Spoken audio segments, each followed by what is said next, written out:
ये मानना है, विश्वास है कि सनातन संस्कृति के सामने सबसे बड़ी चुनौती सांस्कृतिक मार्क्सवाद का है। क्योंकि सांस्कृतिक मार्क्सवाद का उद्देश्य यही है कि संस्कृति को खत्म करो। क्योंकि वो ये समझते हैं कि जब तक संस्कृति खत्म नहीं होगी तब तक लोग मार्क्सवाद को स्वीकार करने के लिए तैयार नहीं होंगे। तो पूरे जी जान से वो ये कोशिश करते हैं कि संस्कृति को खत्म किया जाए। और भारत का तो प्रमुख आधार संस्कृति है, इसलिए वो संस्कृति को खत्म करना चाहते हैं। ज्यादा खतरनाक इसलिए बनते हैं, उसके तीन कारण हैं। पहला कारण ये है कि ये आकर्षक मुखौटे के पीछे काम करते हैं। जी। जैसे वो सामाजिक न्याय, सर्वसमावेशकता, हम्म।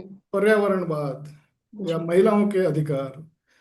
तो ये मुखौटे इतने आकर्षक होते हैं कि उनका विरोध करना भी कई बार मुश्किल हो जाता है। ये एक कारण है।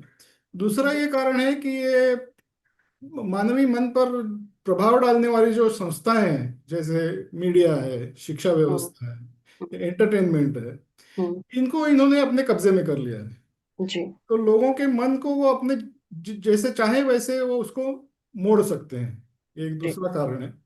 और तीसरा कारण है कि कई दशकों के प्रयत्नों से इन्होंने अपने उद्दिष्टों को अंजाम देने के लिए एक बहुत ही फुल प्रूफ ऐसी स्ट्रैटेजी बनाई है।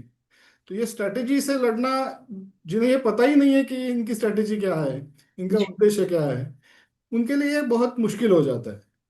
इसलिए मैं ये मानता हूँ कि सनातन संस्कृति को अगर बचाना है तो हमको ये वैचारिक लड़ाई जो है ये सांस्कृतिक मार्क्सवाद से, ये हमें लड़नी होगी और जीतनी भी होगी। जी। जब हम समझेंगे तब हम इसे देख पाएंगे।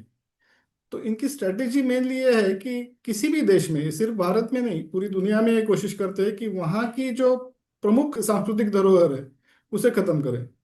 तो भारत में ये हिंदू संस्कृति को खत्म करना चाहते हैं क्योंकि ये भारत की प्रमुख सांस्कृतिक धरोहर है।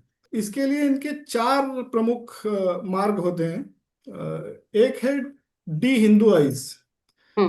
तो हिंदू धर्म से ज्यादा लोगों को दूर करो। जी। जैसे ये बोलते हैं कि आदिवासी हिंदू नहीं है, हम्म। दलित हिंदू नहीं है। हम्म। फिर आजकल बोलते हैं कि लिंगायत भी हिंदू नहीं है। हम्म। बाकी सिखिज्म हो गया, जैनिज्म हो गया, बुद्धिज्म हो गया, हम्म। ये सब भी, जबकि हम इन्हें हिंदू नहीं कह सकते, लेकिन सनातन अम्ब्रेला में ही ये सब पंथ आते बिल्कुल। हैं, धर्म आते जी। हैं। जी। जी। तो इनको भी इस अम्ब्रेला से दूर हटाओ। तो ये हम्म। स्ट्रेटेजी रहती है कि डी हिंदुआइज, मैं उसको बोलता हूँ। जी। दूसरा इनका दूसरी स्ट्रेटेजी ये है कि डी रैसिनेट, मतलब लोगों को अपनी जड़ों से काटो जी। और एक नकली मास कल्चर का निर्माण करो हम्म। जो जड़ों से जुड़ा हुआ नहीं है, अपनी संस्कृति से जुड़ा हुआ नहीं है। जी। इसके लिए वो क्या करते हैं कि लोगों की आस्थाओं को पर और श्रद्धाओं पर आघात करते हैं, उनके हम्म। बारे में प्रश्न खड़े करते हैं, उनके बारे में भ्रम फैलाने की कोशिश करते हैं। जैसे मैं कुछ उदाहरण दूंगा। जेएनयू में उन्होंने कैंपेन किया था कि काली माता की पूजा नहीं करेंगे, जी। हम जी। महिषासुर की पूजा करेंगे, क्योंकि हम्म। महिषासुर ये मूल निवासी था। ये हम्म। कहाँ से उन्होंने ये ढूंढ के निकाला कि काली माता मूल निवासी नहीं थी और महिषासुर मूल निवासी था। वो जो कहते हैं उसी को वो अल्टीमेटली वही सत्य होता है। तो ये सब हम्म। इनकी इनकी इनके नैरेटिव्स होते हैं जिससे लोगों के मन में सवाल खड़े हों, भ्रम पैदा हो। डी हिंदुआइज हो गया, डी रेसिनेट हो गया, फिर होता है डिवाइड। डिवाइड। तो सब लोग हिंदुइज्म के नाम पे एक ना हो जाए, इसलिए उनको ज्यादा से ज्यादा बांटो।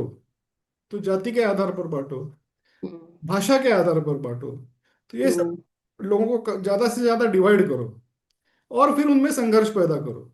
हम्म। And last D is destroy. तो जितना संघर्ष बढ़ेगा उतनी अराजकता बढ़ेगी। और इसके लिए वो जो हिंदुइज्म के बाकी शत्रु हैं, जैसे जिहादी इस्लाम हो गया या चर्च हो गया, तो इनसे ये हाथ मिला लेते हैं। तो सब लोग साथ मिलके हिंदुइज्म को डिस्ट्रॉय करने की कोशिश करते हैं, हिंदू संस्कृति को डिस्ट्रॉय करने की कोशिश करते हैं।